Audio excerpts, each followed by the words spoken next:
So ayun, kinuha ko na yung gamit ko and sabi ng kasama ko, yung friend ko, na bakit ka naman aalis? Bakit may trabaho ka na bang iba? Sabi ko, yes. Kaya hindi pa nga sure. Pero feel ko kasi na, yes, i-deploy na ako sunod na araw. So ayun na nga. Tapos kinuha ko na yung unan, yung mga damit ko. Siyempre, kailangan ko ng unan tsaka kumot. Yung unan tsaka kumot pala ay sa amo ko yon. Pero hiningi ko na lang sa kasama ko. Kasi wala ako nun. Pero pinaalam ko naman yun, hiningi ko naman sa friend ko.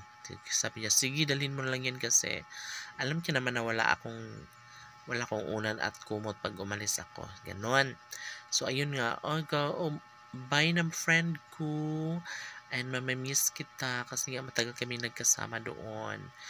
And alam namin yung tawag niyan, kung ano ang mga kaganapan for the ilang taon yon. Pagkatapos noon, di umalis na ako. Bye, friend! Oh my God! So, ayun na nga.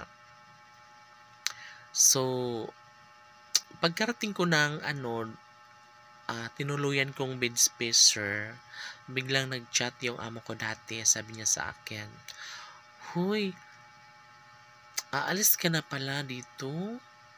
Ba't hindi ka nagpaalam?" Kasi pag magpaalam ako, hindi naman ako pinapayagan. So, go lang ng go. Pero chinat ko naman siya nga, pasensya na kasi nga, kailangan ko na rin talagang mag-ibang trabaho kasi nahirapan nga ako, ganon. Tapos, ayun nga, naintindihan niya naman kasi friend ko naman siya. Okay, ingat dyan, ayo-ayo, ganon. So, ayun, kinabukasan nun, mga kaibigan ko,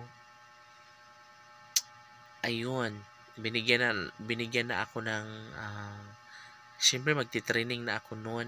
Pero yung training na yun, yes, automatic na siya na, sahod na siya, regular na, ganon. Tapos, nilagay ako doon sa may BGC Pure Gold. Pure Gold. SNR pala. SNR, no? Unang sabak ko sa may BGC SNR. Agoy, mga kaibigan ko, kasi nagkaroon man ako ng problema doon kasi nga may tattoo ako. Yan, tattoo. Nakita doon sa manager ng SNR. Sabi niya sa akin, "Ay, sorry, hindi ka pwede dito kasi may tattoo ka. Guard, palabasin mo to." Uy! Naloka ako.